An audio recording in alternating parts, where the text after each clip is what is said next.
সবাই জেতে না। জেতে শুধু তারাই যারা নিজের ওপর বিশ্বাস রাখতে জানে। অনেকে তোমাকে বলবে তুই পারবি না, তোর মধ্যে কিছু নেই।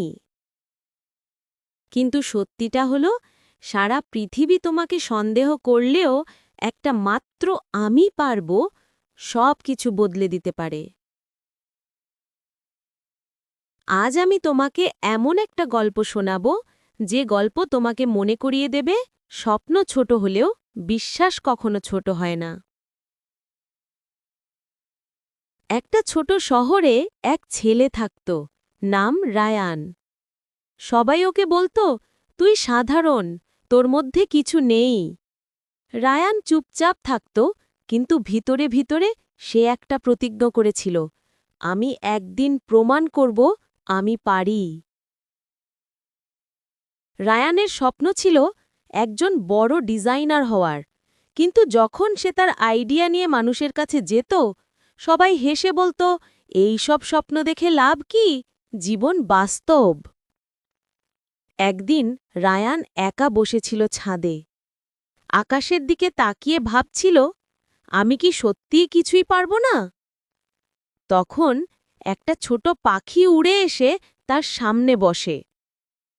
পাখিটা উড়ে গিয়ে আবার ফিরে আসে। রায়ান মনে মনে বলে, দেখ, ও তো থামে না, পরে আবার উড়ে, আমিও থামব না। সেই রাতের পর থেকে সে বদলে গেল। দিন-রাত কাজ, চেষ্টা, শেখা, কোনো বিশ্রাম নেই। যখন সবাই পার্টি করত, সে বই পড়ত। যখন সবাই ঘুমাত, সে ডিজাইন করত।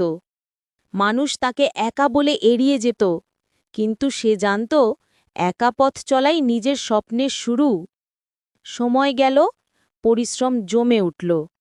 একদিন হঠাৎ তার ডিজাইন একটা বড় কোম্পানি দেখে নিল। চুক্তি হয়ে গেল। যে শহরে তাকে কেউ চিনত না, সেই শহরেই এখন সবাই তার নাম নেয় গর্ব করে। যে মানুষরা একসময় বলতো, তুই পারবি না, আজ তারা বলে, তুই কিভাবে পারলি? রায়ান মুচকি হেসে বলে, আমি পারিনি, আমার বিশ্বাস পেরেছে।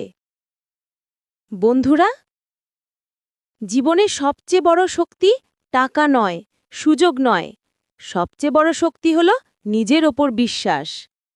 হাজার মানুষ তোমাকে না বললেও তুমি যদি একবার নিজের ভিতরে বলো আমি পারব, তাহলে পুরো দুনিয়াই তোমার পথে জায়গা করে নেবে।